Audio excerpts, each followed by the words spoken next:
What's up, bag holders? Main account time. Sorry, a little discombobulated. I'm trying to get things done, if you can't tell. So, we got main account statements here, and just to remind y'all how I do my main account, and basically my financial life is all centered around this. So, a high income account that feeds a trading account that all ends up in investing, and then the passive income that comes off of investing, I roll half of it to grow the investing account, and the other half I just spend it. That fuels my savings emergency account and all that, and then everything over that I can spend on whatever I want.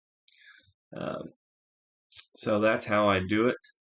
So we'll just start off here with the high income account. It was a good month. Um, I take half of the high income dividends to reinvest.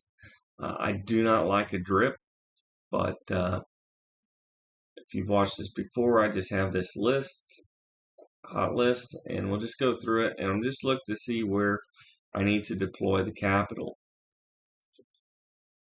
And all I'm really looking for, I'll do a little big picture, but I'm really just looking for yield. Okay, so USA is just the top one. There's no rhyme or reason to it. Um, but if something looks overextended on the RSI or something, I'll just look for something else. But this looks fine. It's right at a 10%. It's a quarterly deal. I really don't care too much about that because really it doesn't affect my lifestyle any because you'll understand that all it really does is feed my trading account. Okay, so that's good enough for me. Um, I'm just going to go ahead and put an order in. So no big deal there. Go ahead and put it in. Let's see.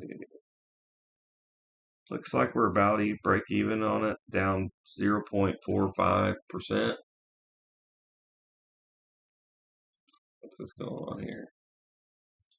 Come on, man. I tell you what, they know something's going on over here. They're trying to keep me down. 669 closing print.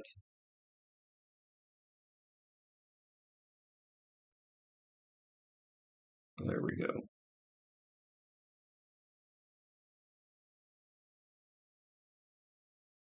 To show how much. There we go. I'm burnt out, so figure out how many shares and all that. Good till canceled, of course, always. Okay, so that's done. So to recap, half of that money will go into the trading account. Now, the trading account generates some dividends. The trading profits get split. We talk about how that money goes into the fund I'm using to start the charity that I'm gonna do. So that's the trading profits, but it does kick off some dividends. And you'll notice when I hit my goal and we're putting money in the charity, it will be 25% for the charity, 25% for this income, right? Which grows the dividends. Then we have spinoffs, and then of course the growth. So it does kick off some dividends. Now they're kind of erratic, it's not like a steady growth because sometimes when you're in a flip position or a swing trade, you will collect the dividend. That all goes in this bucket. So when the statement comes out, I'm checking the dividend, and then half of that money comes into investing. So I need to deploy the capital that's going into investing. That's the next step. So as you know, I take a very simple approach. Oh, that's because it was on a different thing. All right. These should be the current, yeah, as of today. So if you go to this website, it'll actually recalculate it every day or every few days or something like that. So I'm just looking at the dogs. If you know about the dog of the Dow strategy, you're supposed to be equal weight. So all I do is sort my pie in M1 Finance. It's where my investing account is. And I'll sort the thing from value. And I'll go down to the bottom where things aren't worth very much. And I'm just going to scroll until I see something on this list.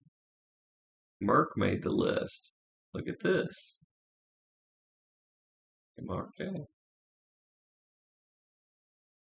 So that is the one that I own the least of, right? So what it does is it kind of gets me closer to the equal weighting. Yeah. This is on the list. This is the one.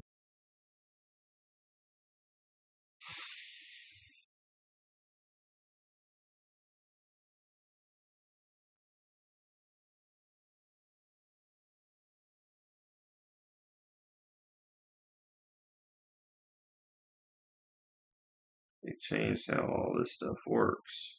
So I have to change and adapt with technology, I guess. Okay. All right. I'm in. All right. So buy orders placed.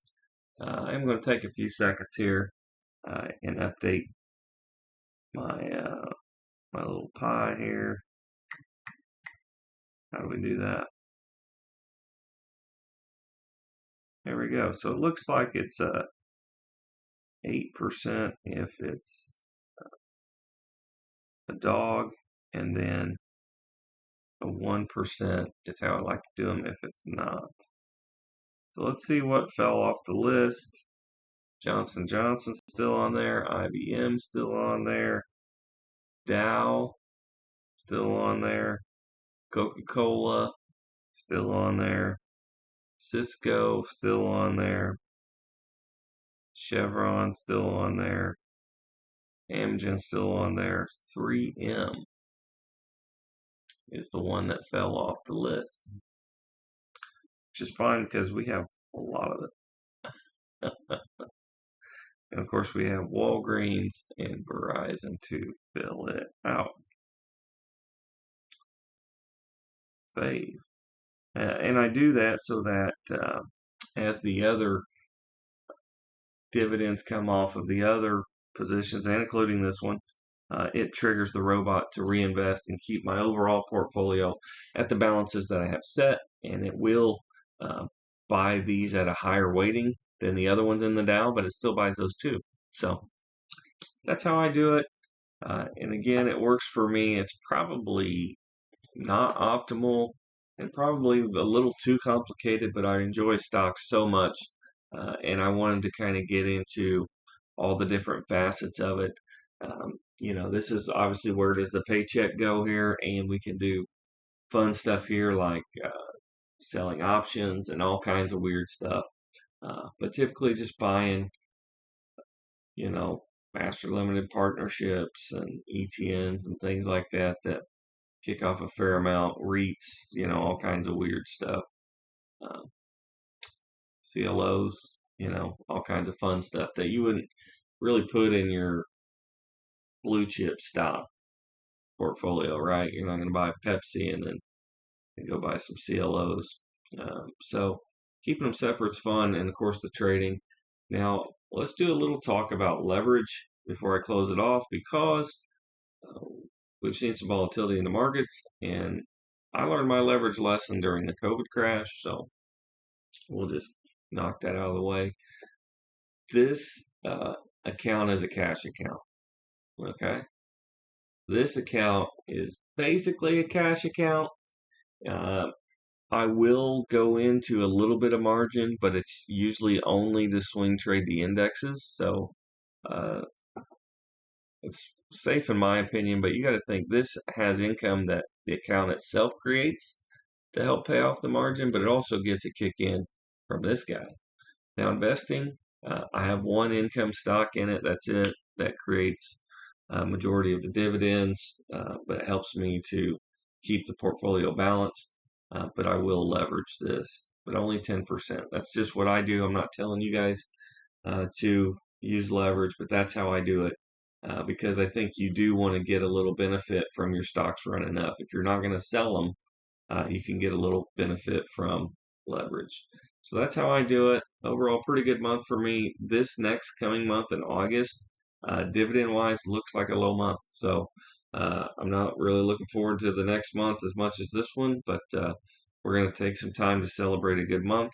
I hope you all had a great month. Let me know down below. how you did.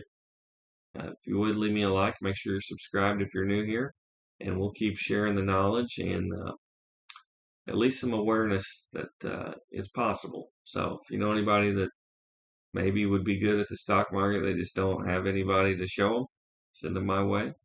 And of course, use YouTube. There's tons of good resources on YouTube. So that being said, I'm going to start my weekend. We've got a few things to post on eBay, and then we're going to relax. So I hope you get some time to chill too. Have an awesome weekend. Thank you for watching, and we'll see you in the next one.